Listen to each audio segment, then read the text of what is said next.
Rebuild World Chapter 213 Communication Cutoff.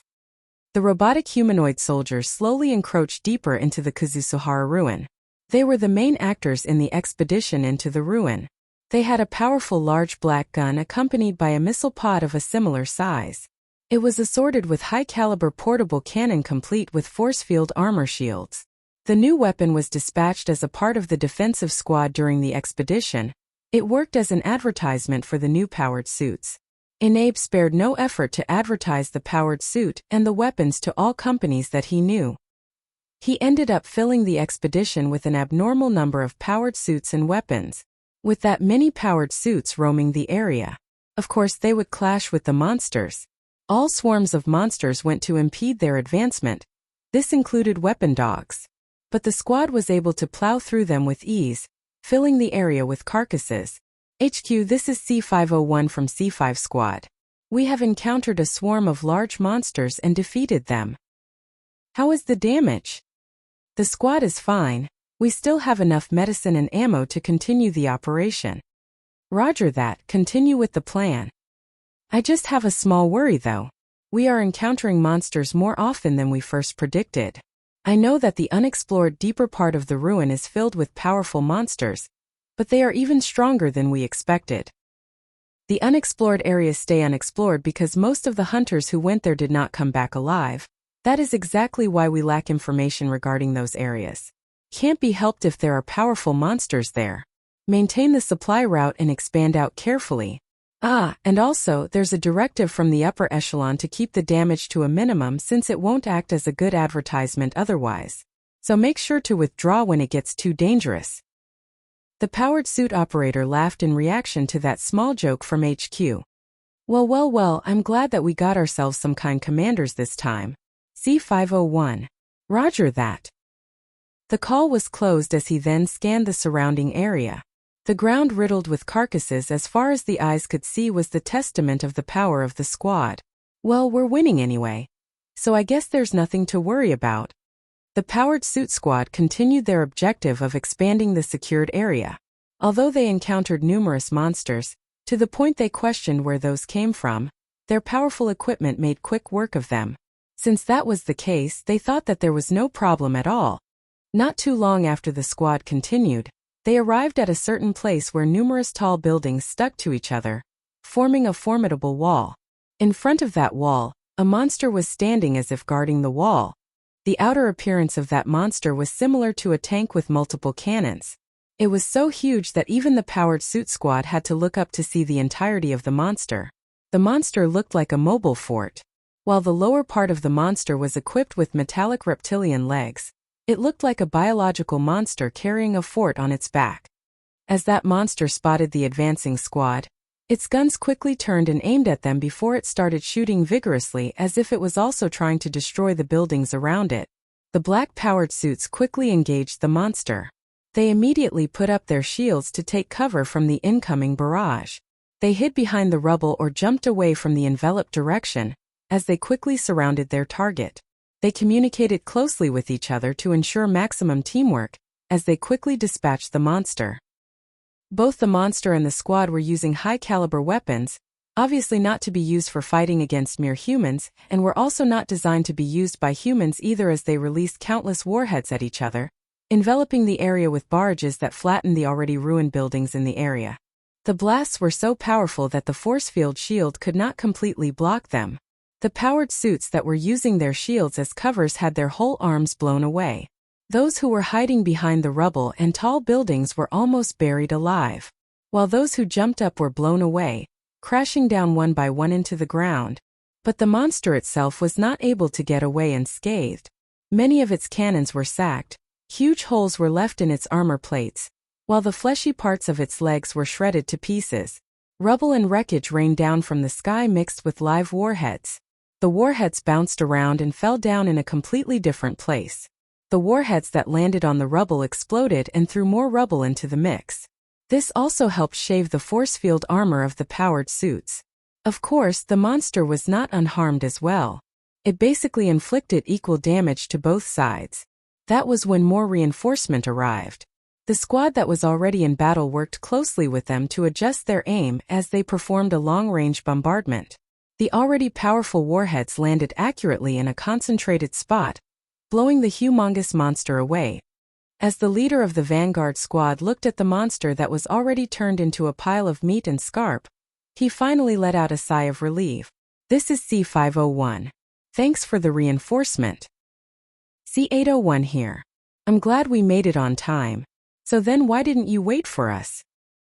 "It was already too late when we noticed the enemy.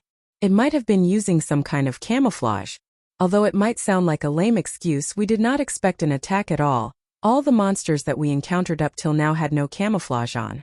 If we dial up the sensitivity of our information-gathering devices to detect monsters with camouflage, there is a good chance that they would be able to track our position as well. That's why we thought that it was an unnecessary risk." "I see. Do you think there is a chance that those monsters that you encountered first were just decoys for this monster?" "No, I don't think that's the case, but again, I can't really say for sure." The squad leader then proceeded to check the damage from the exchange and frowned. 3 powered suits were down and many of them were damaged, although still fit for battle.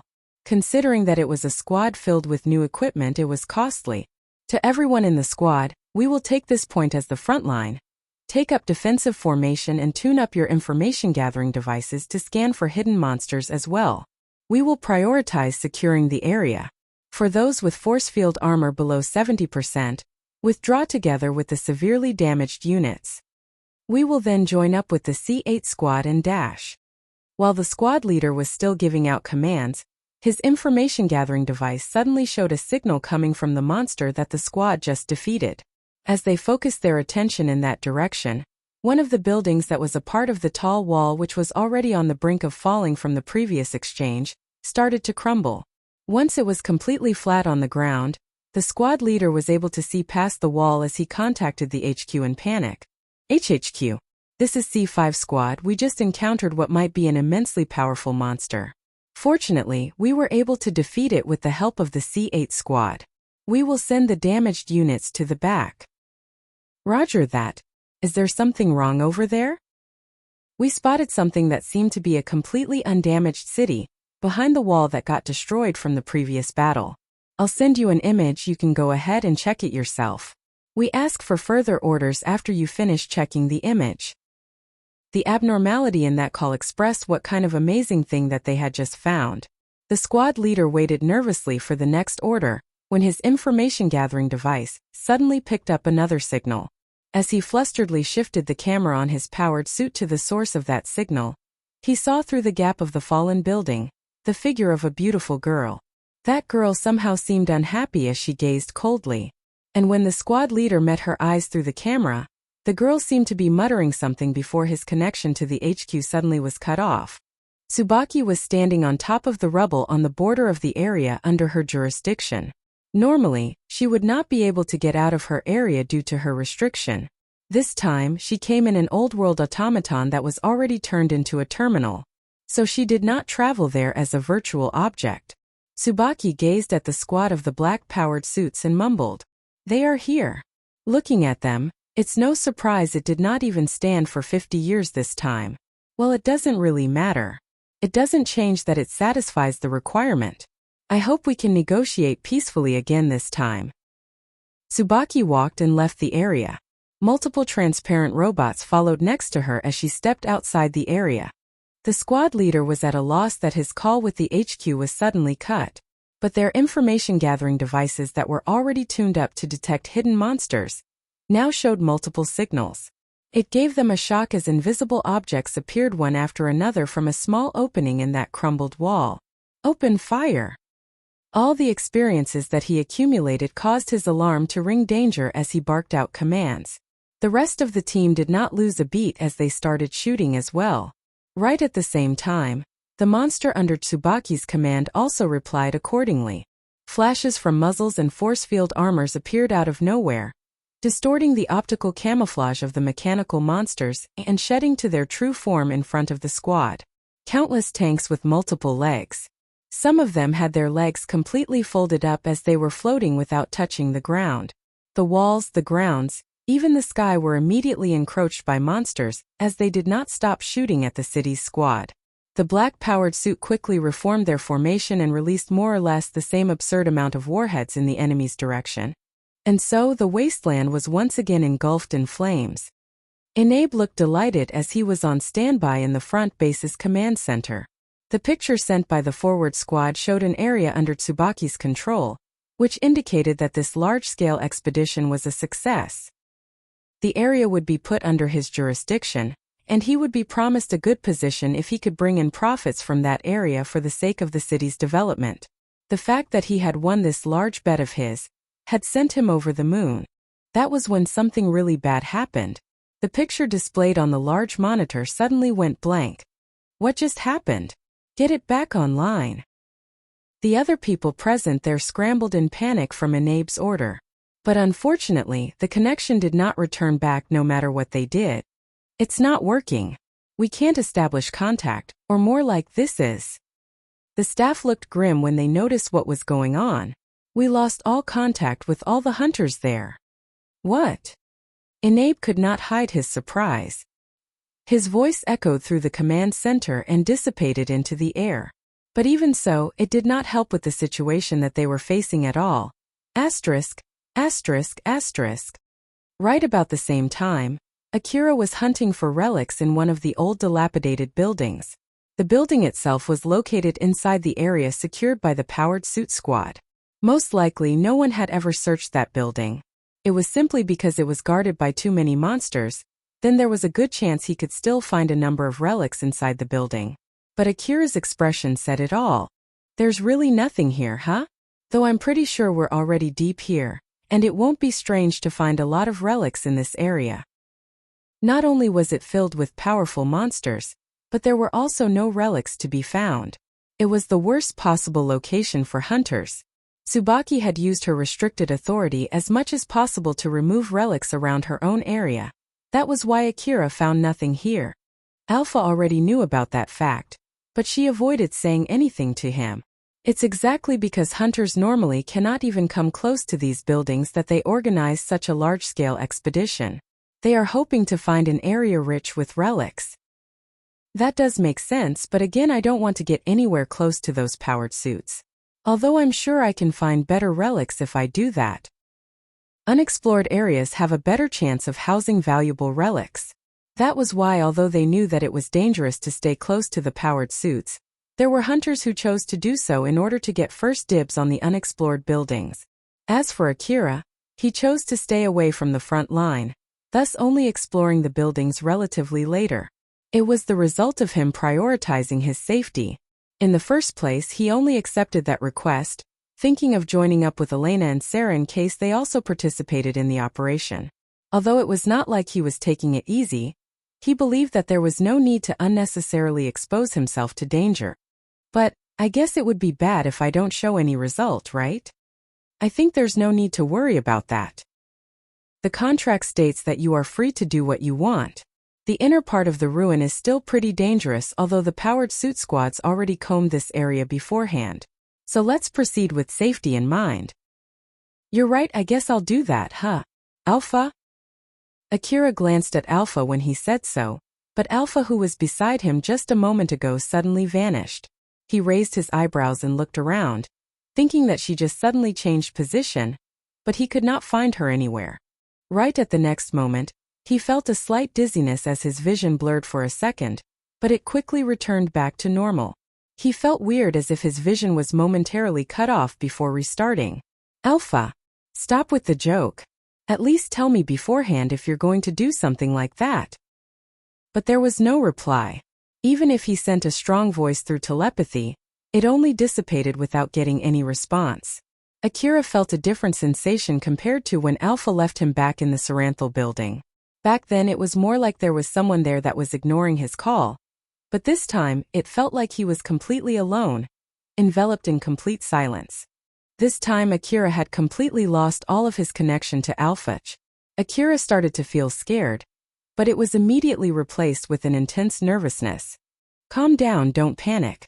Alpha did tell me that there would be occasions where I would lose my connections with her inside the inner part of a ruin. I'm not in the middle of a fight right now, and it's not like I have no route to withdraw like back in the Saranthal building. And above all, I'm not inside a monster this time. I just need to proceed carefully until I can get back my connection with Alpha. There is no problem. Akira took a deep breath, reorganized his thoughts, and decided to stop the relic hunt. He turned around to go back to where he came from. Since it was not a good idea to continue the hunt in this situation, he had decided to go back home. He could just say that his equipment was not working well as an excuse. He then used the terminal that was lent to him to contact the HQ. But again there was no reply at all. He frowned when he checked the display as it said that it was out of range. So he shifted his attention to his information terminal, hoping that he could find a signal through that route. He had since decided to use a better service provider after what had happened back in Mihazono Ruin. Unfortunately, it also said that it was out of range. Akira knitted his eyebrows. This reminded him of what happened back in the Saranthal building. Is this the same situation as back then in the Saranthal building? No, judging that I can't connect with Alpha at all, it means that this is worse than that. I need to get out of here.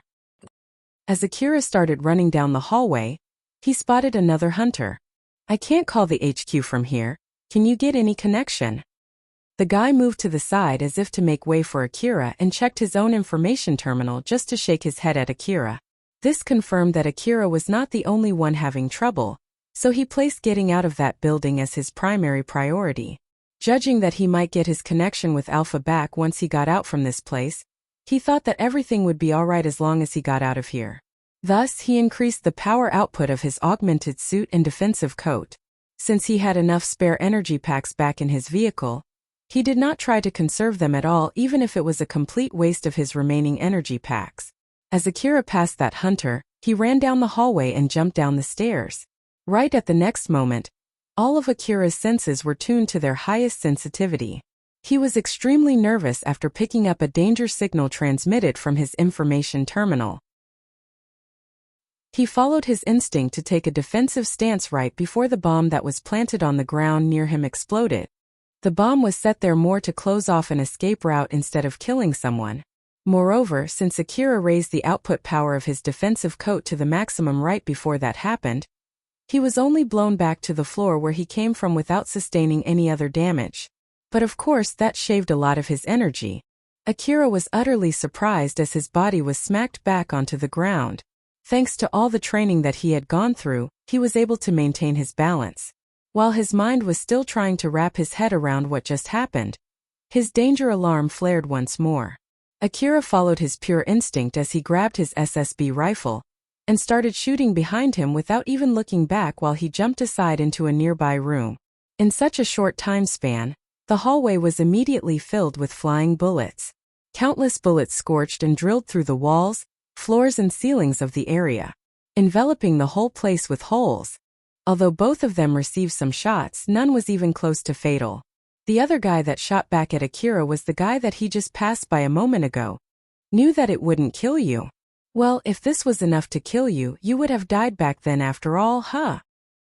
Akira tried to digest what just happened as he hid inside a room and used some medicines. Judging from what the other guy just said, he understood that he must have fought against this guy sometime in the past, but it did not ring any bells at all. He thought that it might be someone from that battle in the Izant family's base, but thinking about it again, it was too much work to join the expedition just to seek revenge. After all, it would be easier to attack him when he was not fully armed. Aren't you mistaking me for someone? Not at all. You are Akira, right? I did all my homework and investigated everything about you after all. Well, although me trying to kill you here is actually just a coincidence, it's true that I have my own personal reason to want you dead. But compared to the greater good that it might bring, it doesn't change the fact that it's better if you're dead.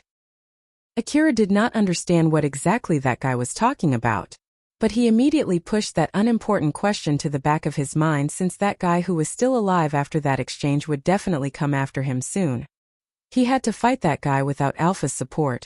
That one fact alone caused Akira to focus even more than before. God damn it. This guy could have not taken any worse timing to ambush me. Akira spat out curses in his mind as he gripped his SSB rifle hard. He then took a deep breath, compressed his time perception and jumped out of the room. The powered-up augmented suit propelled his body outward. It took a blink of an eye for him to land on the hallway. He used one leg to kick the wall in order to kill his momentum as he quickly raised both of his SSB rifles and released an indiscriminate barrage in the general direction of the enemy. The extended magazine compensated for the lack of aiming as the other party received multiple shots to his body. But even so, none of the bullets left any wounds. The other guy put his hand forward and extended a force field armor to block the incoming bullets. Once the flashes from the converted momentum dimmed, it exposed his mocking smile. Akira could not hide his surprise, seeing which, the other guy just shook his head and said, "That's just too bad. I've only used a weak body back then to suit the setting, working with the thugs of Slum City. But this time I came to this expedition with a much better body." That finally rang a bell for Akira, but his common sense was telling him that it was not possible. No way. It can't be. Now that I think about it, I didn't introduce myself back then. My name is Zalmo. I won't lose this time. Zalmo retracted his force field armor and started shooting at Akira, who kicked the wall again and plunged back to the previous room. Zalmo stopped shooting, changed his gun's form and started shooting again. This time he had enough firepower to pierce the wall to hunt for Akira. Now that the walls served as only obstacles for him, Akira immediately ran toward the door on the opposite side of the room. Although he was faster than the flying rubble, he was still slowed down by them. He ducked and evaded the trajectory lines of the incoming bullets in a desperate attempt to escape the room. Although the bullets were powerful enough to pierce the walls, they also lost most of their momentum due to it. Thanks to that, they were not able to break through the force field armor of Akira's coat. They were only able to give off a dim burst of light when it hit his back. He's the guy who attacked Cheryl's relic shop back then, huh? How the hell is he still alive? I basically destroyed his head, you know? Don't tell me that his brain is actually stored in his body, and that he was just pretending to be dead? No, as I thought, that's not right. Akira desperately ran through the hallway while thinking so, but he was immediately interrupted by more bullets. So he quickly made a U-turn, changed the setting of his SSB rifles, and emptied the remaining bullets in the magazines using the maximum rate of fire in exchange for energy consumption to release a storm of bullets into the hallway. Zalmo thought that it would be bad to take that head-on even for him, so he jumped to a nearby room and took cover. But he still had a confident smile on his face. It seems that you had gotten yourself better equipment too compared to back then. But I can tell. You're not as sharp as before. You have no support system in your augmented suit this time. Let's see just how long you can stay alive on your own.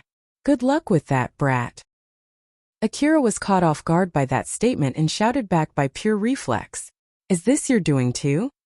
What the heck did you just do this time? There's no need for you to know. This is where you pay for getting ahead of yourself when you're nothing without your support. Go to hell. Zalmo tried to force his way to close the distance. The slight hesitation in Akira's movement made a small opening that he used to carefully step in for a finishing blow. Akira did try to shoot Zalmo down before he could reach him, but with his state of intense panic, his focus was thrown off. The resulting hesitation caused an opening that allowed his opponent to gain the upper hand. He might be able to do something to flip the table there, but that would warrant him to do something reckless. Akira swiftly moved in a zigzag, evading those bullets and once again kicked the wall to take a huge leap toward Zalmo. Both of them battled with each other on the side of the wall, as if the gravity was not affecting them at all. Zalmo was struck with amazement. His movements suddenly changed. Moreover, what is with his reaction speed? Accelerator drug, huh? Was he only running back then just to wait until his accelerator drug takes effect? I jumped to chase him, but don't tell me that he was actually inviting me to jump too. But he hasn't fully regained his sharpness. I'll have to kill him before he regains his full system support. But Akira was also surprised there. This is only enough to take this fight into a stalemate? But there's no guarantee that I can return back to this mode later on. This is my only chance to kill him. Just drop dead already. The moment Zalmo was within the reach of his blade, Akira quickly heaved his blade down. The slash of the blade created a dim glow, created using force field technology, This dim glow was more than enough to showcase its enhanced sharpness. Zalmo noticed this, so he raised his force field armor to its limit. The moment the blade touched his force field armor, a blinding flash of light emitted due to the energy conversion. Zalmo's confident smile and Akira's mocking smile were swallowed by the light.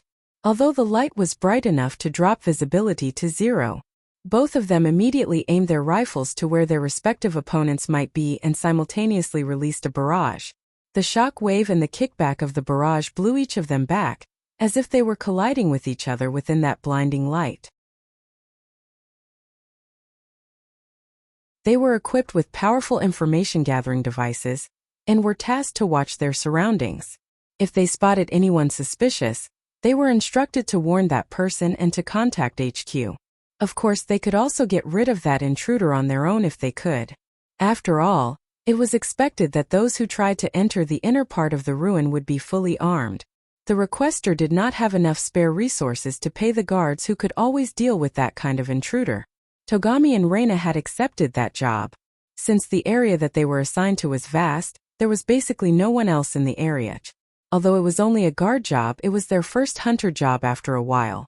That was why Reina was extremely pumped for this request, but since nothing was happening, she started to feel bored. Although we did get back to taking hunter job, this is rather boring. We're on guard duty, so having nothing in particular happening is good news. That's true, but still. By the way, do you want to try looking for relics around here? We're still inside the assigned area even if we look around, so we can look out for intruders while searching for relics, right? Just don't get too carried away, alright? Togami was basically saying that he did not mind Reina going, but he himself would stay.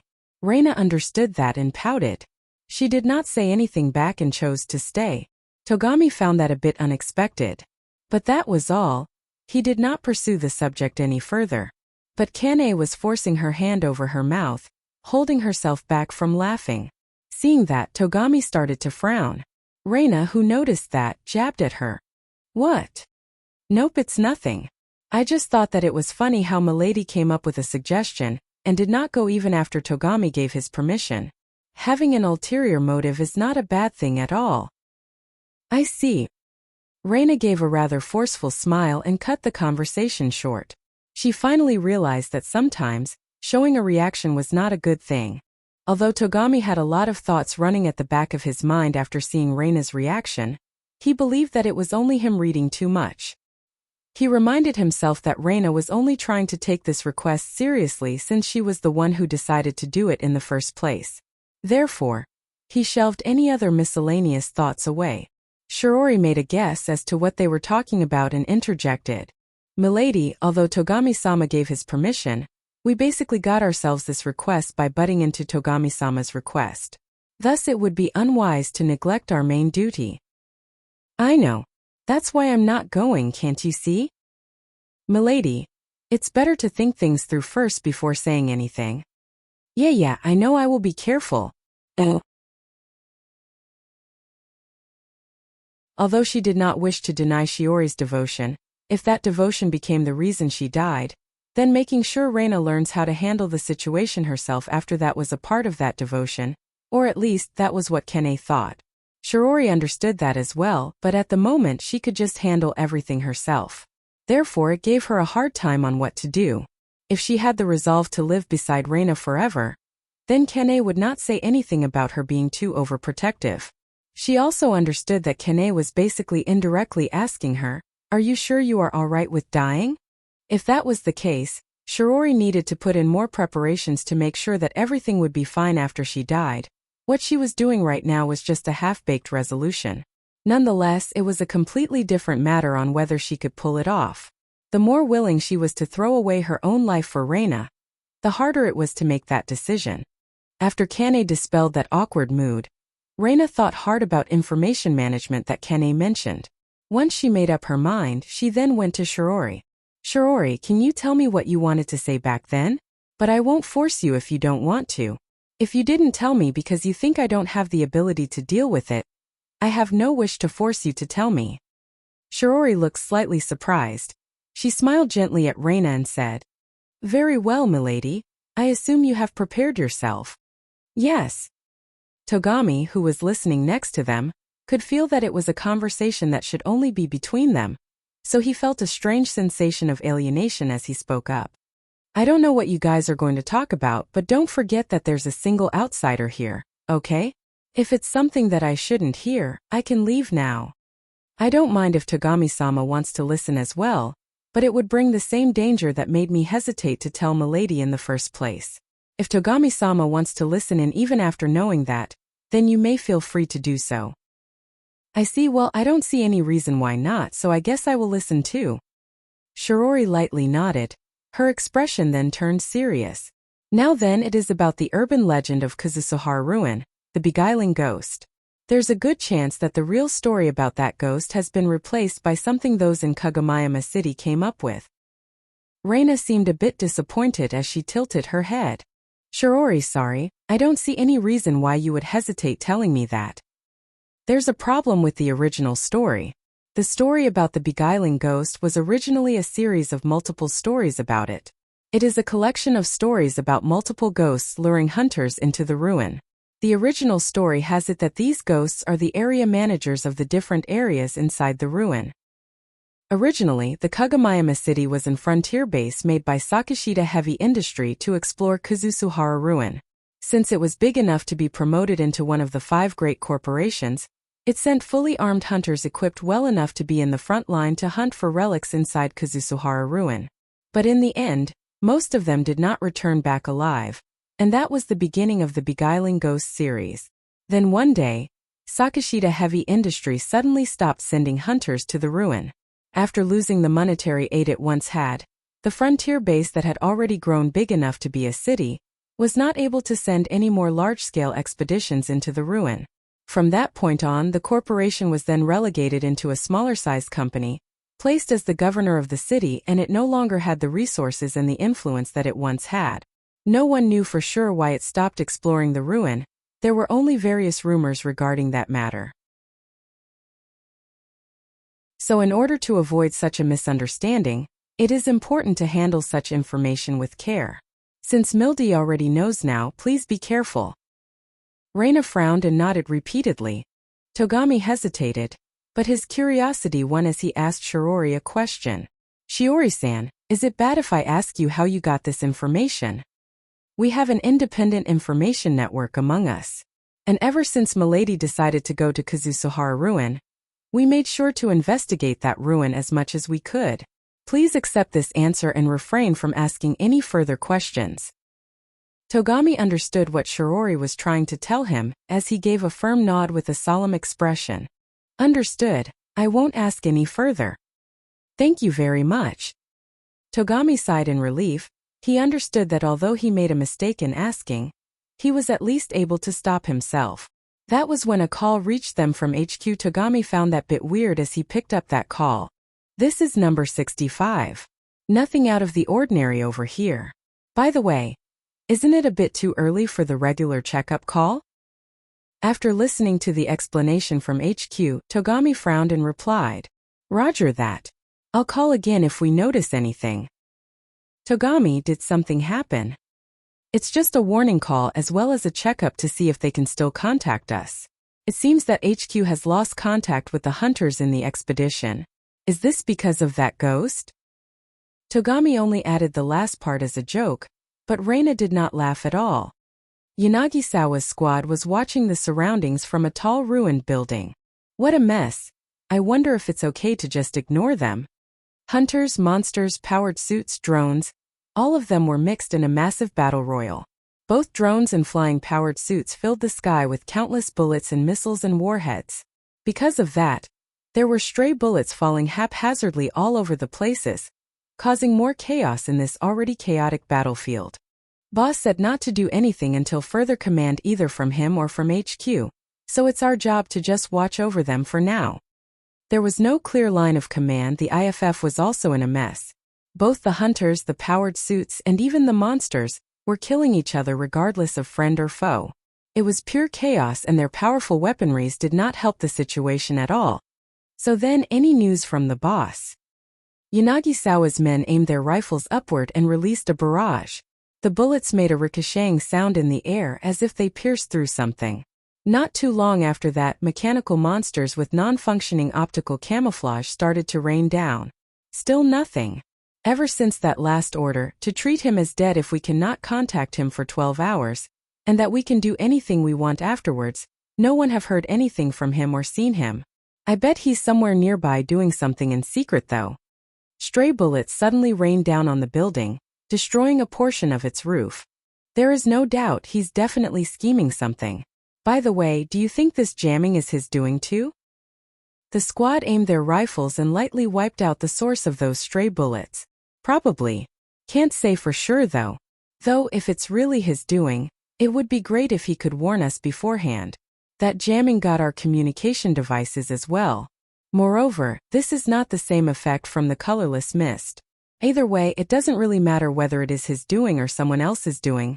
One thing for sure, something is going on right now. There was an obvious difference in strength between the hunters on the ground and Yanagisawa's squad. But both of them were equally clueless as to what was going on. The battle between Tsubaki and the powered suit squad continued. The fight was entirely one-sided. Tsubaki then swung her arm and threw the powered suit as if it was a lifeless doll, ripping off the powered suit's arm in the process. That powered suit then took the chainsaw to the face. Its pilot was split in two and the severed body vanished into the distance. The scene showed just how powerless the powered suits were in front of Tsubaki, which caused great shock to those in the squad. What the heck was that? I know that it is an old-world automaton, but there's a limit on just how powerful it can be, right? Or is that the normal power of an old-world automata? I bet it's a military automaton or something like that. Although it looks like that, it has different specs compared to the other common drones and service automata. Spread out. Keep your distance from it. Judging that they had no chance of winning, the squad leader ordered the squad to withdraw. They started moving away from Tsubaki, while shooting the buildings around her to create obstacles between them. Tsubaki looked at the falling rubble. She then cleared them with a clean single round kick. She actually just swung her leg around in the air, but the shock wave from that kick was transmitted through the colorless mist and blew away the falling rubble towards her retreating foes. Tsubaki then mumbled, "That should at least be enough to shoo off the incoming squad for now. Then I just need to clean up the trash inside the area, where I can move freely." She wanted to go to Kagomayama City herself if she could, but Tsubaki could not go out that far. Even being able to stand here required her to request permission first since it was outside her original allowed space. She was only able to gain permission since it was an emergency. As Tsubaki was about to take a step, she suddenly stopped. She then looked at the pile of rubble. Right past that pile and countless ruined buildings, there was a man with a huge rifle aiming at her. The man pulled the trigger. The bullet drilled a hole through the buildings and the rubble, absorbing their masses into the head of the round as it went right at Tsubaki. It reached Tsubaki in a blink of an eye, leaving a long clean hole that was obviously larger than the size of the bullet itself. Right at the next moment, the bullet turned all the mass that it had absorbed in its path into pure energy, releasing a huge explosion. The shock wave from the explosion was so large that it could blast the whole area to smithereens. Thankfully, the explosion compressed the air around the area to its utmost limit, temporarily creating a layer of dense colorless mist. This layer served as a strong dampener, restricting the shockwave from spreading out too far and destroying the whole place. Thanks to that, it created a strange phenomenon. The contained explosion and shockwave created a spherical cage, which seemed as if it devoured space. The area around that cage had only sustained relatively light damage compared to the scale of the explosion, but past the boundary of the cage, traces of immense destruction was apparent. Even after being enveloped in that explosion, Tsubaki still stood there with the remaining 30% of her body. But it did not take long before her body started to crumble as well. The one who sniped Tsubaki was Yanagisawa. He had been using a special old-world augmented suit, special annihilator bullet, and special camouflaging suit to hide while looking for a chance to strike. Then, using an annihilator bullet that he was barely able to obtain using his connections, sniped at Tsubaki. Yanagisawa then came to ground zero and looked at the wreckage of the old-world automaton. Yikes, did I overdo it? I guess it's better to be safe than sorry, but still. Yanagisawa squatted as a flying kick cut the air above his head, blowing away the rubble behind him. Tsubaki turned to her camouflaged backup unit after the automaton was rendered unusable, and launched an ambush attack. Tsubaki then stabbed her hand toward Yanagisawa, but Yanagisawa evaded that as well. He grabbed her wrist and stopped her hand. The shock wave from that thrust created a hole in the rubble behind Yanagisawa. Still with his hand holding Tsubaki's wrist, Yanagisawa then said, "Nice to meet you, I am Yanagisawa. You're the manager of this area, right? If possible, I want to negotiate with you." Tsubaki sent a cold gaze toward Yanagisawa. "Is this the culture of yours? To attack the people you want to negotiate with? I don't see any possibility of us forming a deal. It's just an introduction to let you know of our might. That's all there is to it. After all, I'm sure you have no wish to negotiate with a bunch of ants that you can just squash, right? I at least want to let you know that while you might be able to kill us, it won't be easy. Otherwise, you won't even listen to what I have to say. That's the most basic requirement for stepping into the negotiation phase, no?" Yanagisawa lightly jumped back to open up some distance. Cold sweat ran down his back as he pulled out a black card from his pocket. "Moreover, I have this. So can we start?" Tsubaki frowned with displeasure. "If you think that I would listen to anything you say just because you have that card, then you're sadly mistaken." Yanagisawa's smile was mixed with false bravado, but even so, he still somehow managed to stay calm. "Of course, but it at least means that you would have to take our negotiation seriously, right?" Tsubaki's expression immediately returned back to normal, but of course, it still had a tint of coldness. "In that case, throw your weapons down. That is, if you're really wishing to negotiate with us." Yanagisawa managed to keep his smile. After a short hesitation, he made his resolve and let go of his weapons. He then smiled confidently at Tsubaki. There was a few seconds of silence between Tsubaki and Yanagisawa, but those few seconds felt different for both of them. Right about when Yanagisawa started sweating, Tsubaki smiled amicably and guided. "Very well, follow me then. I'll guide you to a better place for negotiation." "Is this place not good enough?" "I don't think this place is suitable for a negotiation." "You have a point." Tsubaki smiled at Yanagisawa, who replied with a wry smile. After that, two similar automata suddenly appeared out of nowhere. Now that there were three Tsubaki there, one stayed behind to guard the place, one guided Yanagisawa to the meeting place, while the last one started walking in front of them. As Yanagisawa followed behind Tsubaki, he then thought, "That would make it 4 automata in total, huh? I wonder just how many more she has, 10? 100? 1000? No wonder Sakashita Heavy Industry decided that exploring the Kazusuhara ruin wasn't worth the risk." His expression then changed into a smile.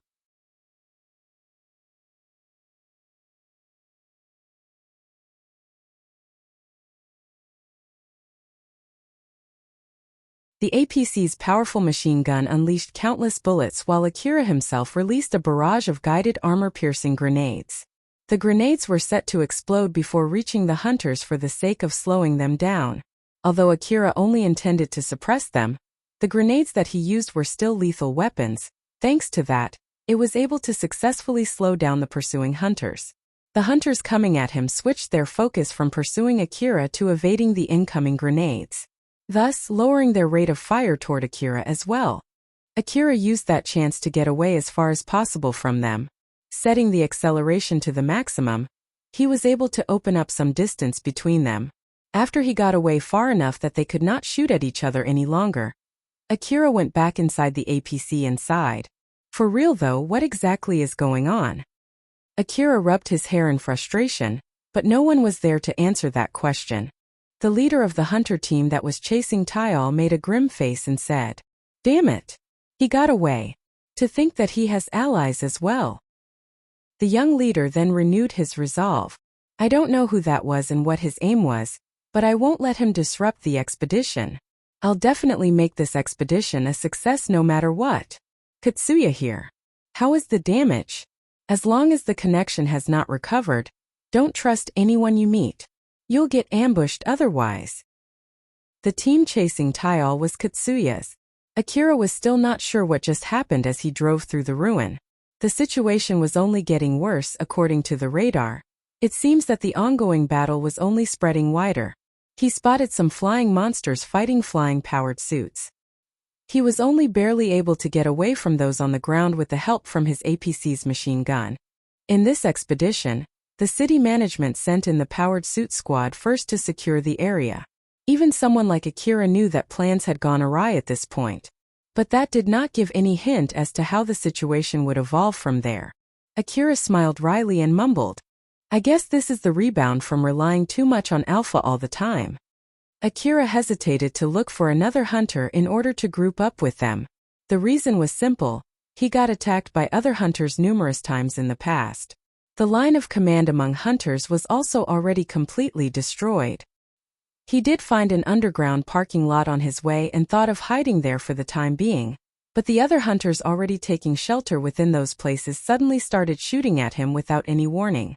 Of course, he did try to talk with them since they were close enough for short-range communication, but the only returning words that he received was, "Don't come any closer." It was a messy situation where everyone could not trust those they did not know. I bet that Tyal guy also got himself in some fight with the other hunters just like this. I wonder if there are other hunters in his situation as well? I guess that's the case for that Zalmo too, huh? Or maybe they are actually friends. Can't tell. I have no idea at all. Akira continued driving through the wasteland, while wondering about the answer to those questions. That was when a destroyed powered suit blocked his way forward. The destroyed powered suit had its lower half completely decimated and its body was severely damaged at different spots. Akira stopped his APC. He thought that if he used the full power of his augmented suit, he might be able to move that powered suit aside. So he then walked toward the destroyed powered suit. That was when suddenly a short-range connection call reached his information terminal. "Long time no see. To think that we meet in this place, it must be some kind of fate. Anyway, you came at the right time. Can you help me for a bit?" "Who's this?" "It's me, Nelia." Akira immediately looked around. "Where are you calling me from?" "You see a destroyed powered suit nearby, right? I'm inside it. But I can't get out by myself, so can you help me?"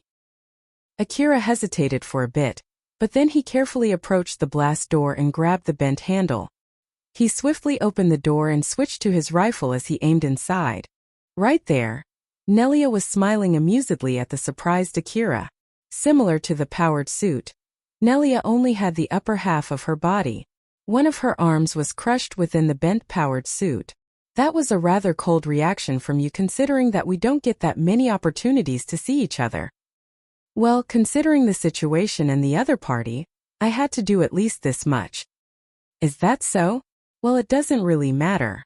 Can you take me back to the temporary base for now?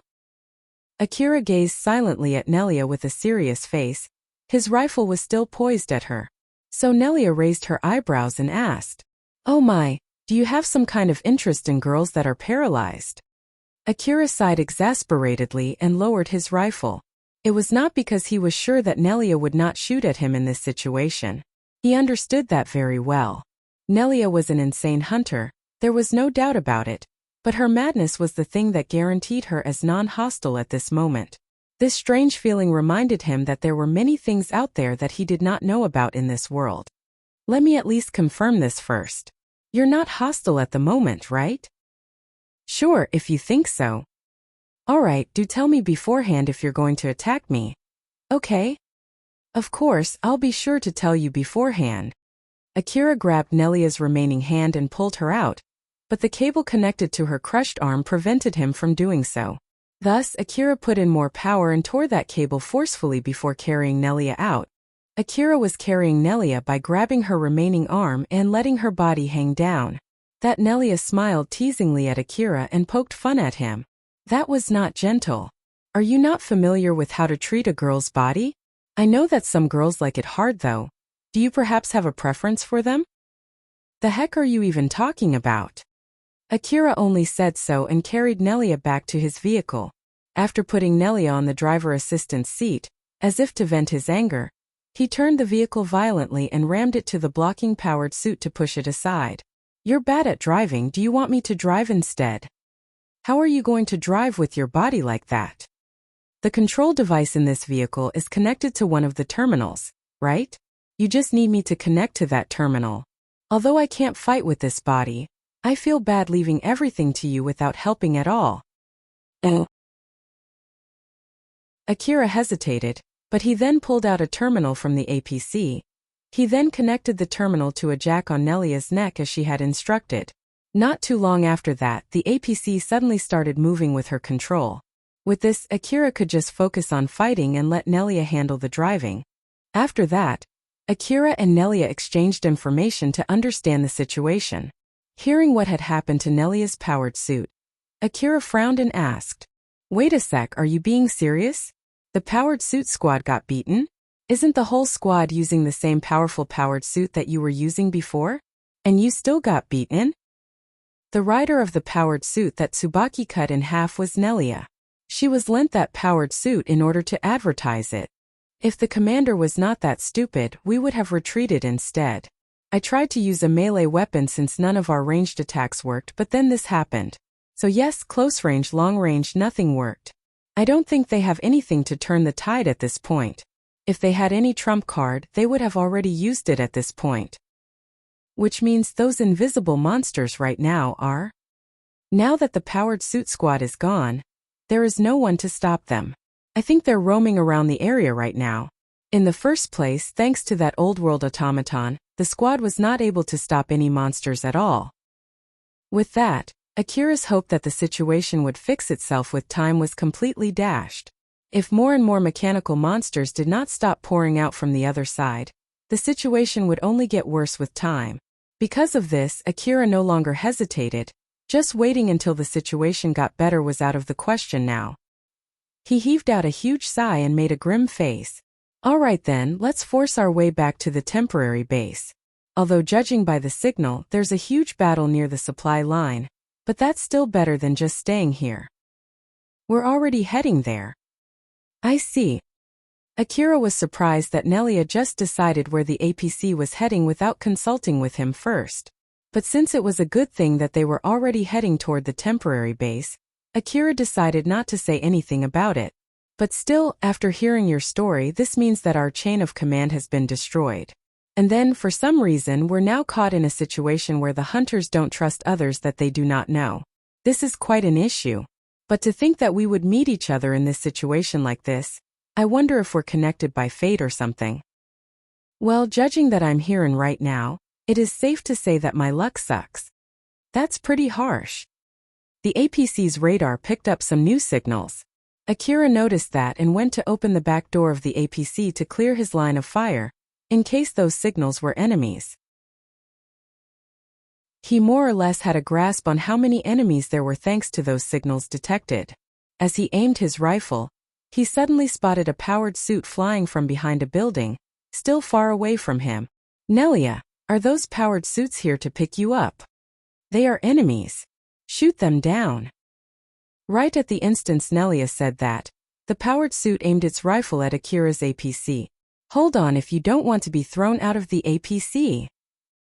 Nelia made the APC do sharp turns in order to evade the incoming bullets. But even so, some of them still hit the APC's sidewall and rooftop. Each shot was huge, fired from an equally large rifle equipped on the enemy's powered suit. The expensive armor plating protected the APC from those shots, but eventually, some plates had their durability worn out and fell to the ground. But even so, the barrage did not stop at all. The force from the bullets pushed the APC to the point that it almost rolled over, but Nelia was able to skillfully control the APC, preventing it from rolling over. Akira quickly grabbed the APC by reflex in order to maintain his balance, while his other hand pulled the trigger of his SSB rifle. Due to Nelia's rough driving, his aim was far from accurate. But the homing armor-piercing frag grenades were still able to find their way toward the enemy's powered suit, enveloping it in a sea of flame. Now that the APC was out of the hostile powered suit's line of sight, Akira went to his terminal to check for its signal. The signal was still moving, indicating that their enemy was still alive. Nelia, just a question. Have you fought against that powered suit before? Nope, how about you? Me neither. So how were you able to immediately tell that it was hostile? What are you talking about? Just look at how it moved from the signal. It's obvious that it did not come in peace, no? Kira could not tell. But he thought that it was unwise to say that he did not know, so he decided to just shut up. Nelia found that silence suspicious as she then continued. Well, it's true that it might just have been careful of us. Moreover, it's dangerous to try and come this close. Close enough till it can send its identification code. Even if that powered suit held no hostility, it should be aware that we might be hostile against it. Although my judgment is basically based on the end result, I don't deny that I was not being that careful when deciding if it was hostile or not. But do you think we should let it close considering that it might suddenly spring an ambush and get us killed? No, that's fine. It's true that it is hostile too after all. Right.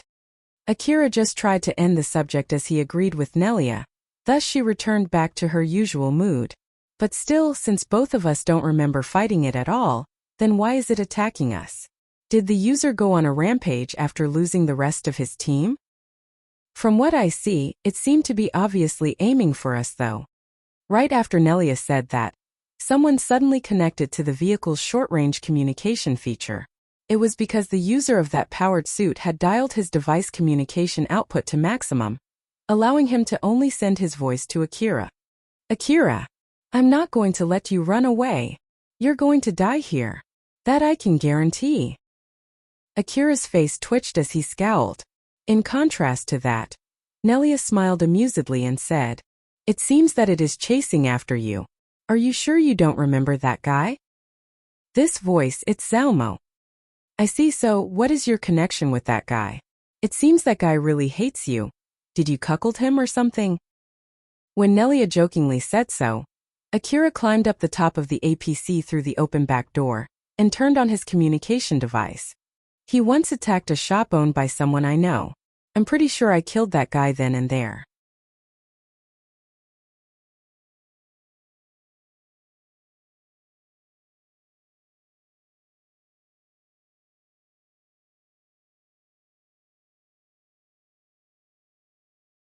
The transmitters in their augmented suits continuously sent signals to let others know the location of its users. Katsuya thought that he might be able to save them if they were still alive. That was why he continued to chase after those signals. Even after the signals told him that they were already dead, Katsuya still kept on chasing. However, this time it was for the sake of revenge. He did not notice that Tayal deliberately maintained the distance between them in order to lure him. The moment Katsuya caught Tayal in his sights, he immediately roared. There you are. This is revenge for them. I'll kill you. I'll definitely kill you. Katsuya could not differentiate between Akira and Tayal, but Katsuya no longer cared about that anymore. He blindly believed that the other guy was Tayal's friend, and that he would just need to kill them both. Akira finally understood what was going on and sent a sharp glare at Tayal. You bastard! But Tayal did not seem shaken at all as he grinned and said, I'll definitely kill both of you, so you can go ahead and kill each other. Both of you can just go to the afterlife. Akira immediately ran back to his APC and Tayal followed next to him. Not too long after that, Katsuya released a barrage of grenades. In a blink of an eye, the whole area was enveloped in explosions. Akira and Tayal jumped out of the explosions. Akira was unharmed thanks to his coat while Tayal was able to quickly regenerate thanks to his abnormal vitality as a monster. Akira and Tayal also exchanged shots while running side by side. They released their rounds at the same time and then jumped out of its way at the same time. It was as if they had prearranged their engagement beforehand. They blazed left and right through the ruin using their enhanced physical strength to evade their opponent's bullets, as well as the raining grenades. All of this was done as they kept releasing shots at each other, aiming to stop the other in their tracks. Both sides knew that the first person who stopped would be hit by the grenades and would be rendered unable to fight. So they were willing to take some hits and focus more on speed instead of evading the bullets. But then Tayal was able to go ahead of Akira. Tayal kept running in front of him as he aimed backwards without even looking. Although Tayal was aiming without looking while running at the same time, Akira understood that he was aiming properly at him since the internals of the muzzle of his rifle could be seen. With Katsuya's team chasing and shooting from behind them, Akira understood if he focused more on evading instead of moving forward, the attacks from both Katsuya and Taial would kill him. Thus, in order to survive, Akira chose to risk it. He completely ignored the pain on his head as he gathered his focus, compressed his time perception, and retried bending reality with his will. Akira's vision once again distorted. Akira quickly jumped and grabbed the side of the APC, and Taial did the same on the other side. Katsuya's team was still shooting at them from the front. The storm of bullets was intense. It came both from the machine gun of the vehicles as well as rifles from each hunter. But that was not enough to stop Akira's APC, with Nelia continuing to go at full speed. Nelia kept shooting at the machine guns in order to reduce the incoming bullets, while she kept accelerating the APC. Akira had one hand holding onto one side of the APC, while he was using his other free hand to shoot homing armor-piercing frag grenades to clear the way forward. Taial also did the same from the other side, except he was aiming specifically at Katsuya's team. There was a difference in their shots. Nelia and Akira focused more on clearing obstacles, while Taial was clearly aiming to kill Katsuya's team. Because of that, most of the obstacles removed were from Akira's side. So Nelia directed the vehicle toward that opening, causing Taial's side to be more exposed. Not only did this shield Akira from the enemy's bullets, but it also made Taial take on most of them. The APC used all the build-up momentum to charge into a small opening within the enemy's formation. The smaller vehicles could not withstand the power of Akira's large APC and were sent flying. Akira managed to hold on from getting thrown off the APC. It was thanks to his augmented suit that the shock from the collision did not knock him off. But that was not the case for Taial. After taking in tons of bullets, he was weakened to the point that shock threw him off the APC. The collision shook some of the armor tiles off the APC, but with its superior horsepower and size, it successfully managed to force its way through the enemy's formation. Akira was breathing rapidly as he climbed up the APC. His first step after that was to use more medicine to heal his body before asking Nelia. "Nelia, thanks for the help. But could you have done it better?" Nelia replied with an amused voice. "Nope. As a matter of fact, you should be more thankful than that. After all, I came back for you." "Thank you very much." "You're welcome. We're allies for now after all. So I would at least do that much for you." "Well, thanks." Akira smiled wryly and just spat out that reply. That was when Nelia warned him. 2 signals from above. Akira quickly aimed his rifles up, but he did not make it in time, so he instead jumped out of the way. Right at the next moment, those 2 signals landed simultaneously above the APC. The shock from Katsuya and Taial landing on top of the APC shook it and caused the armor tiles where they landed to bend. Taial laughed like a madman. Although his body was covered in his green blood from the bullets before, he had already healed up all of his wounds. "Don't think you can get away from me." Katsuya's expression was filled with hatred.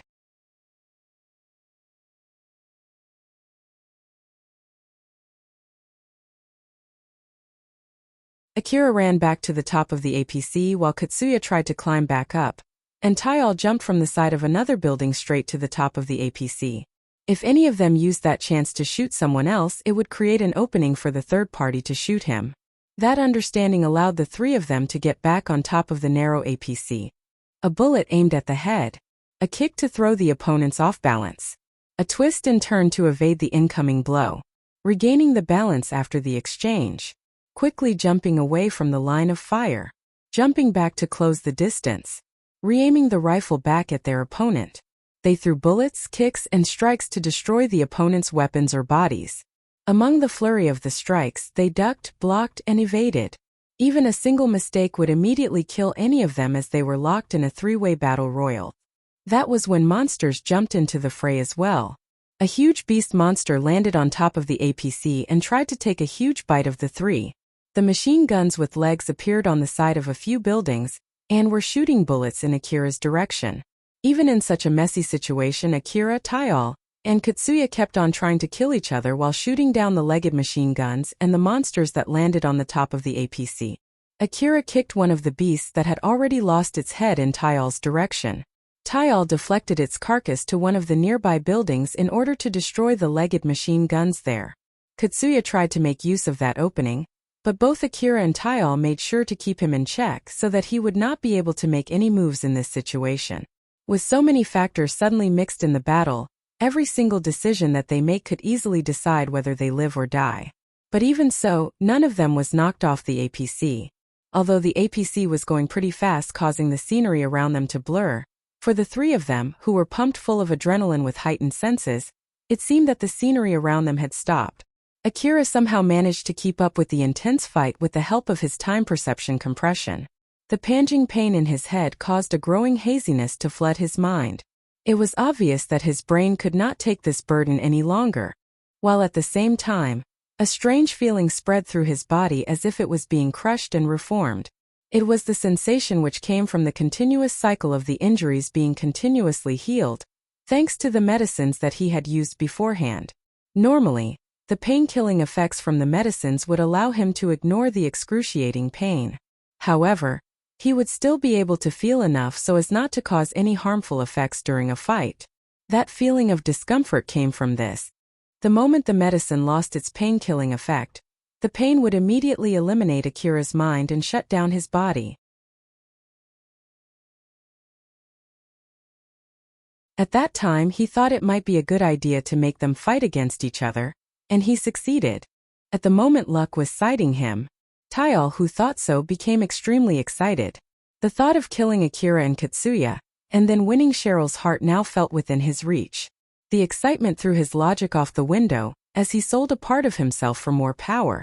With Akira and Taial fully committing themselves towards that battle, Katsuya, who was the last person to do that, also got riled up in response to the other two. These guys are strong. Damn it. I didn't expect that I would fight against these people like them when I'm not in my best shape. Even in this situation, Katsuya's distorted common sense was only able to recognize it as a slightly bad situation. Since up till now, he was able to fight against monsters with relative ease, he was not able to correctly recognize the severity of the situation. But that small difference caused a huge gap during that intense battle against Taial and Akira. Although Katsuya had gone through numerous dangerous encounters, and was able to get through all of them by doing something reckless, what he was trying now was different. The domain close to death should already be familiar to him, but for some reason this time he felt a different kind of presence of death. As he knitted his brows, he thought about this unfamiliar presence of death. I've been moving slower ever since the jamming happened. Why is that? Is it because the support system is affected by that jamming? But even without the support system, it should still function as a normal augmented suit, right? What the heck is going on? Katsuya ended up unconsciously looking for the reasons he was having difficulty. This divided his attention, which caused him to slow down even more. But that was enough to cause a fatal opening in that battle. Akira and Taial did not let that chance slide as both of them simultaneously aimed their rifles at Katsuya. But this was where Akira's slightly late response spared Katsuya's life.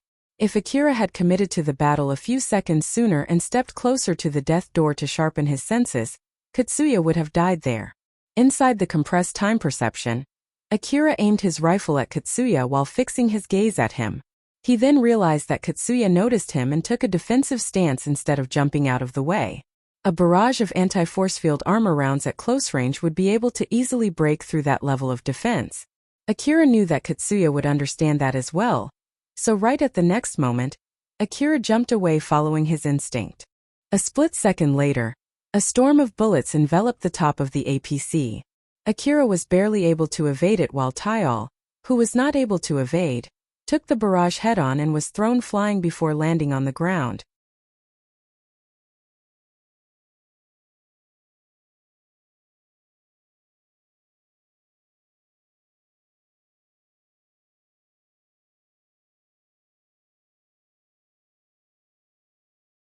Akira looked behind toward where Elena was pointing. His relieved expression immediately turned solemn. A certain familiar powered suit was following him through the air. It was the other signal on Elena's radar, and it was heading straight at them. Elena and Sarah thought that the powered suit was someone from the main expedition unit that was returning back to the base with Akira. But Akira and Nelia did not think that was the case. Nelia! It might be as you think. It's not exactly going in the direction of the temporary base. It was Zelmo chasing them, and his target was obvious. At this rate, Elena and Sarah would be roped in the coming battle, while they were still far away from the closest defensive point installed along the supply route. Although they had stopped extending the supply route, they were still working on improving the supply route. Thus, there was almost no cover along this part of the supply route. It was the perfect place to launch an attack from the sky. Akira made his decision in that instant. He pulled Nelia off from his bike and threw her into Elena's vehicle. "Elena-san, please take her back to base." When Elena was still flusteredly trying to catch Nelia, Akira quickly made a U-turn and accelerated his bike toward the pile of rubble where he came from. "Wait, Akira?" Elena quickly called to stop him, but Akira did not even spare a glance back as he climbed the rubble before vanishing behind it. The powered suit blazing through the sky was holding a huge cannon as one of its weapons.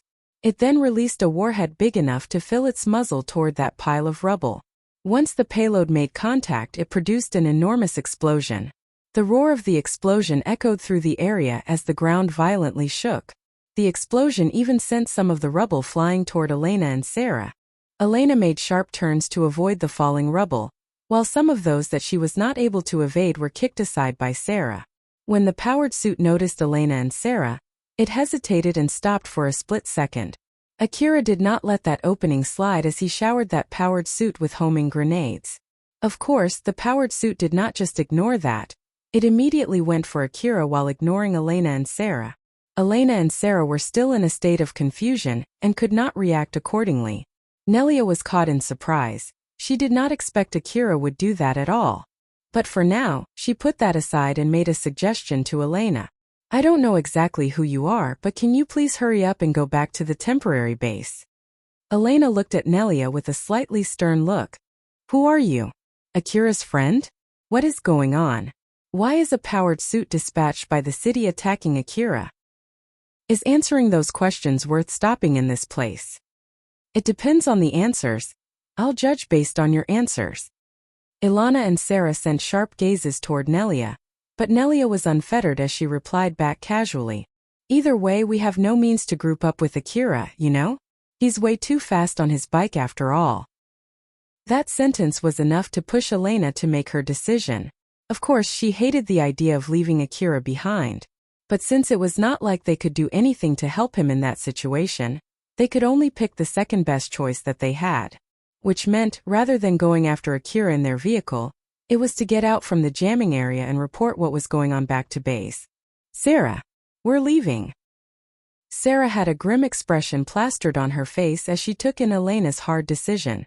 "All right. Let's hurry up." As Elena pushed down the gas pedal and turned the vehicle back to the supply route, Nelia suddenly opened her mouth. "I'm sure you have radar installed too. Can you turn its power to the max and set it to detect even camouflaged enemies around the area?" Elena sent a doubtful look at Nelia. After all, dialing up the radar output to that level meant that monsters might be able to trace back their position. "Any particular reason why I should do that?" "It's worth the risk to make sure that no cloaked enemies are near us.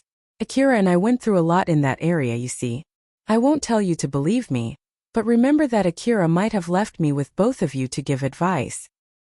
Elena was at loss for a moment, but she then changed the radar setting as instructed.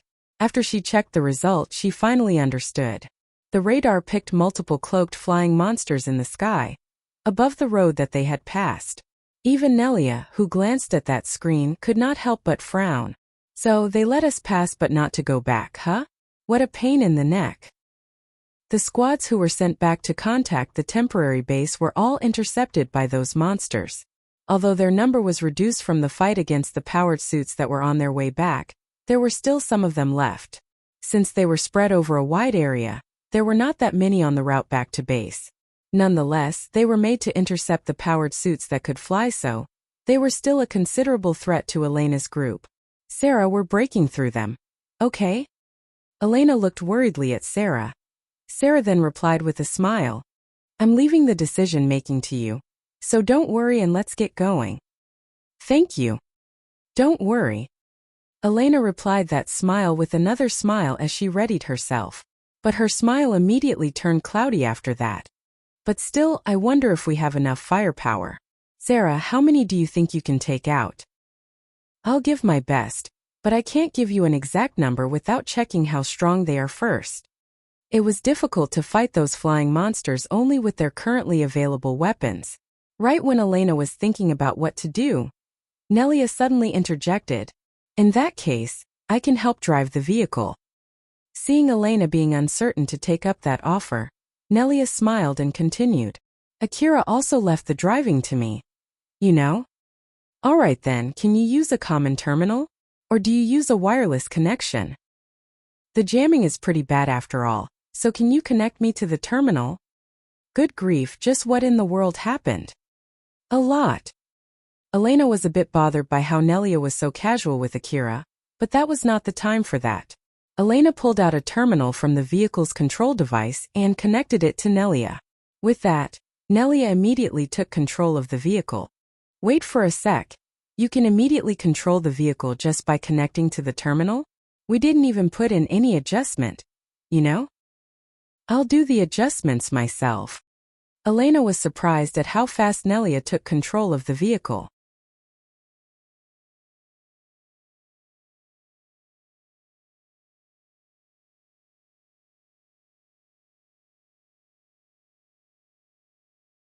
Although he only hesitated for a few seconds, that opening was more than enough for Akira, who was coming at him with no hesitation at all, quickly closing the distance between them.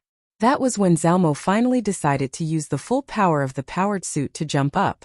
Pushing its heavy body and weaponry up into the sky, he went past a tall building, all the way up until he reached a height that the naked eyes could no longer see from the ground. Zalmo now felt a sense of safety thanks to the distance between him and Akira. Thanks to that, he was able to regain some of his composure as he used the cameras on his powered suit to look for Akira.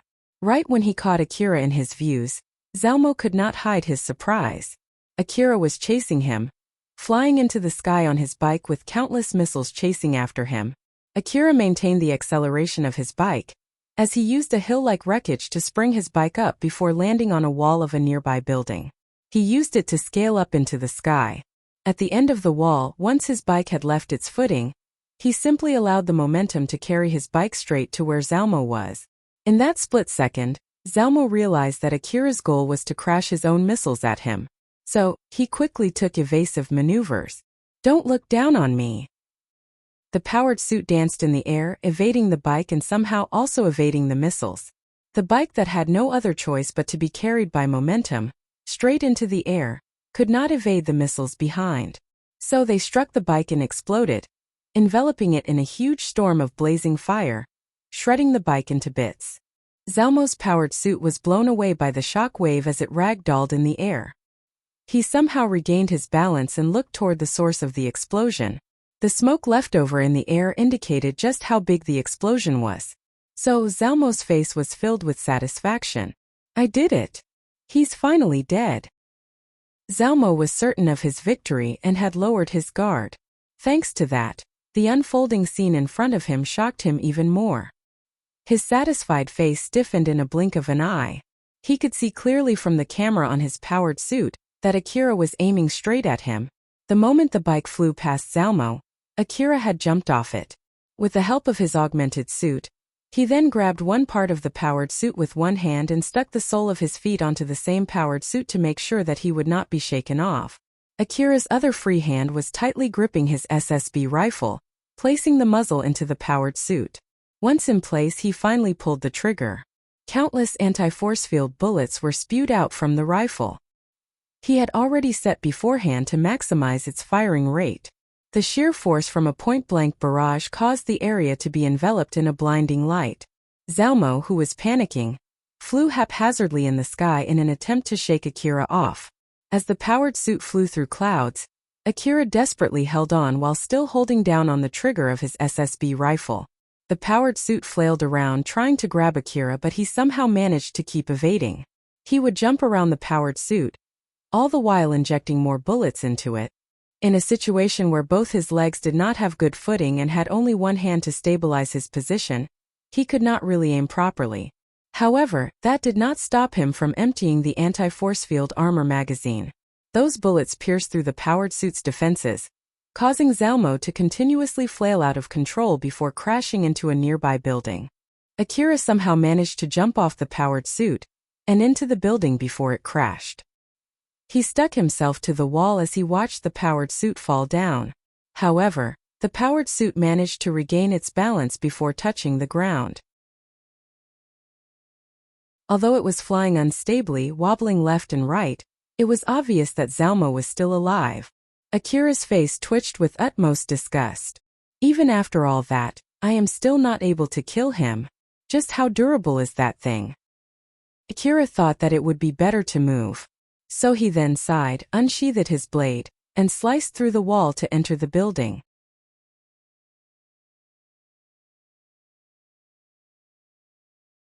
Rebuild World Chapter 219 in Too Deep. Zalmo's powered suit's control device was shot, so he was only able to spiral down into the ground.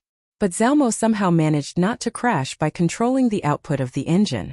Although he now could not do any high-speed air maneuver, he was still able to fly.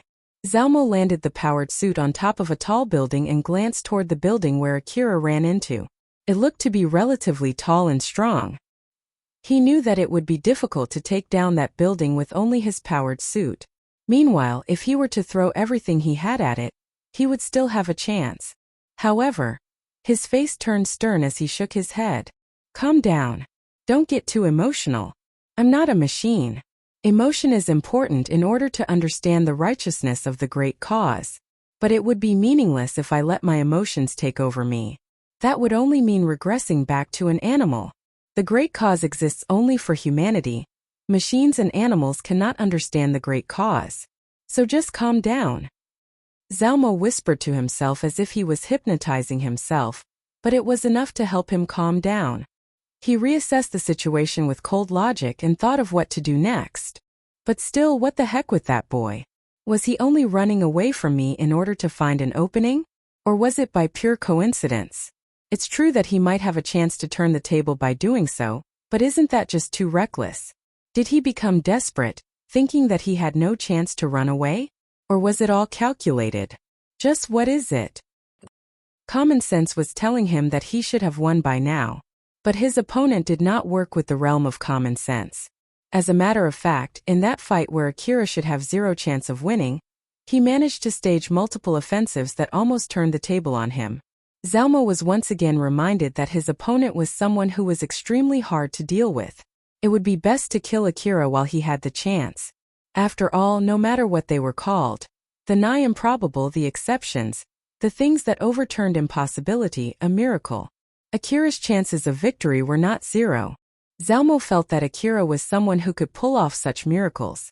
Although he did not have any proof for that, it was all his pure intuition. But he understood that sometimes intuition could be sharper than pure logic. An exception that could easily turn the impossible into possible. Regardless of hostiles or allies, an existence brimming with trouble. In terms of planning, it was best to erase him out of existence. So, Zalmo thought that it was important to remove a variable like him for the sake of turning the great cause into reality. I should still have plenty of opportunities to kill him. This guy will only grow stronger. When the great cause takes control of the Eastern District, there's no doubt this guy will be an obstacle, and it will be difficult to kill him at that point. He's already this strong right now. I have to kill him when he's still just small, otherwise it would be too late. Zalmo coldly fueled his killing intent and moved his powered suit to the building where Akira ran into. He turned up his radar to scan the inside of the building. With this, he would quickly know if Akira was still inside or not. While he was doing so, he was also thinking of his next move, but his radar suddenly showed new signals approaching his location. Zalmo focused his attention toward that signal and made a troubled expression. If I'm not mistaken, that one is Tayal. He's inside the building while carrying someone, and the signals chasing them would be Katsuya and his team. They told me not to hurt both Tayal and Katsuya. I guess this means that I can't just destroy the building. Tayal went inside the building. Katsuya and his team stopped their vehicle nearby and followed suit.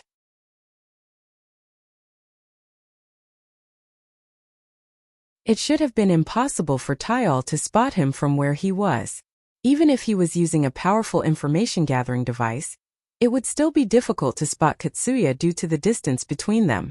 But even so, Tayal was still able to charge straight at Katsuya, without a shred of hesitation. Tayal had stepped in too deep, and there was no way back for him now. When Katsuya lost Akira, his team regrouped inside one of the abandoned buildings and barricaded themselves there. They took shifts to rest while maintaining a certain level of readiness, so they could react the moment something happened. The team was working in perfect sync with no opening at all. At this moment, Katsuya was thinking about what to do next. He understood that the original plan for the large-scale expedition was already completely ruined. But that did not mean he could just return back empty-handed. As a squad under Drankum, they could not simply retreat just because something unexpected happened. Furthermore, he still had that promise to fulfill.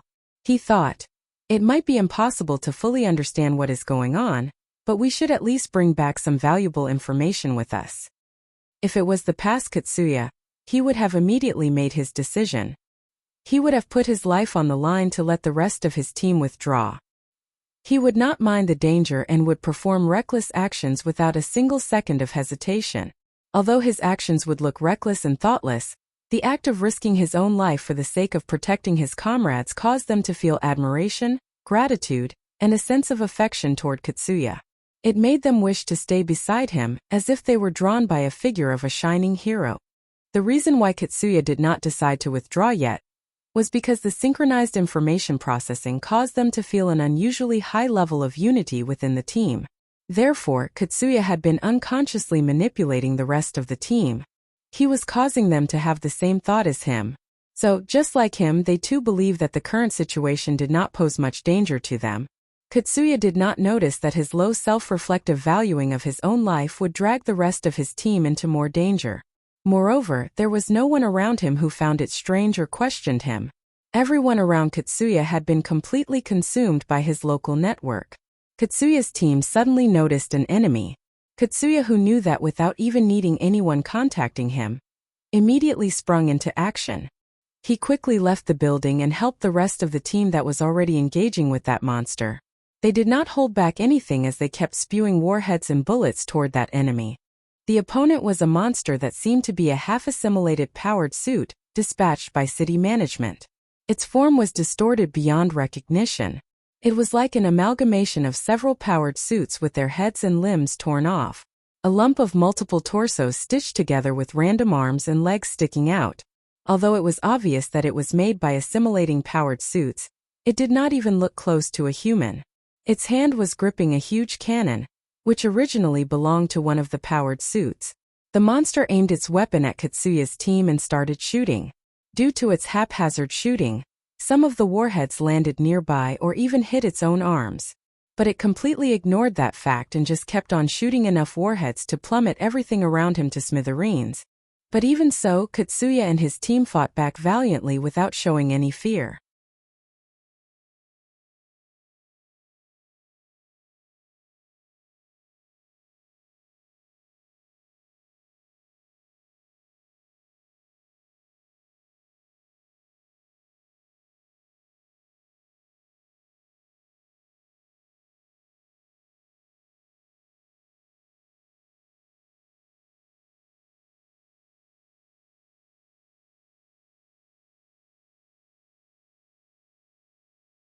Akira's line of thinking was cut short by a barrage of bullets from Katsuya's team, so he immediately shelved that question and started shooting back. I guess it's meaningless to think about that for now, huh? Damn it. These guys just won't leave me alone. They won't give up as long as their friend is still alive, huh? God damn it. These guys are too damn loyal. In the middle of the fight, a few grenades came flying toward Akira, who quickly noticed them and shot them down. The explosions set off smoke which quickly filled the area and lowered the sensitivity of the information-gathering devices. Jamming smokes, huh? I bet they already had their information-gathering devices adjusted to cancel the effect from this jamming smoke, which means that they would still be able to detect me. Akira quickly unsheathed his blade and cut open a nearby wall.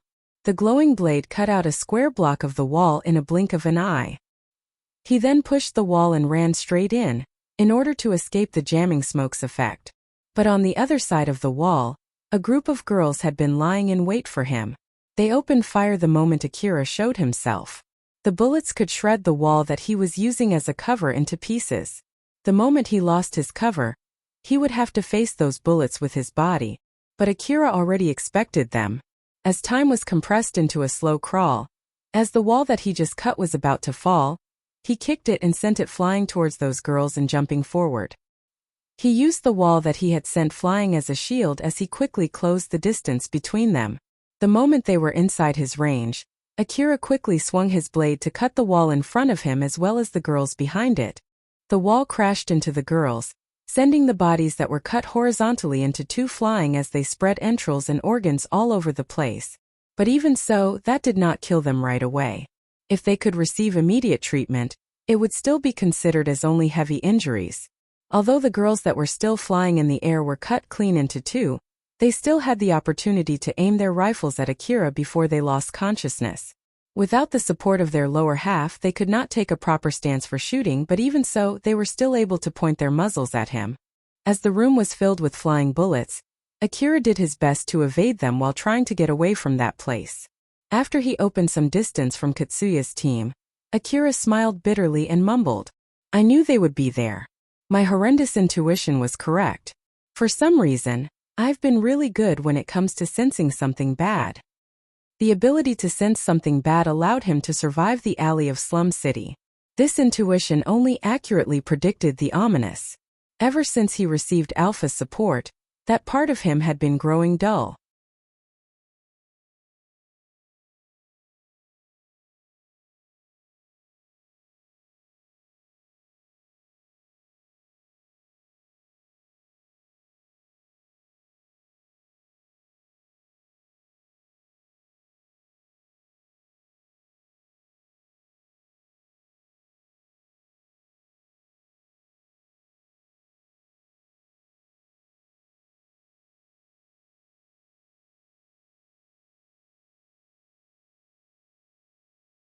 Rebuild World Chapter 222 The Longed Hero.